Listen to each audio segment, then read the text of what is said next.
Dinner recipe பார்க்கலாமா? சேமியா. சேமியா யாருக்கெல்லாம் பிடிக்காது? ஏன்னா, அதுல முதல்லலாம் நான் தான் இருப்பேன். ஏன்னா எனக்கும் பிடிக்காது. இந்த உப்புமா, சேமியா இதெல்லாம் ஏன்டா கண்டுபிடிச்சான் அப்படின்னு இருப்பேன்.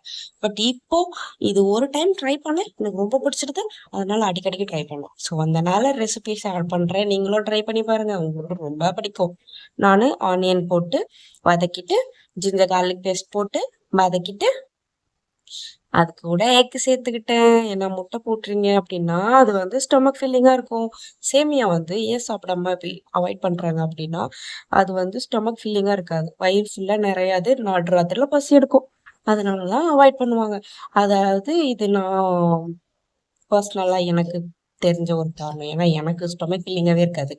பசி எடுக்கும். அதனால நான் சேமியாலாம் சாப்பிட மாட்டேன். அதனால எக் ஆட் பண்றதுனால கொஞ்சம் ஸ்டொமக் ஃபில்லிங்கா இருக்கும். அதனால நீங்க தாராளமா ட்ரை பண்ணி பார்க்கலாம். ஒரு வாட்டி ட்ரை பண்ணுங்க. உங்களுக்கு ரொம்ப பிடிக்கும். தேங்க்ஸ் ஃபார் வாட்சிங்.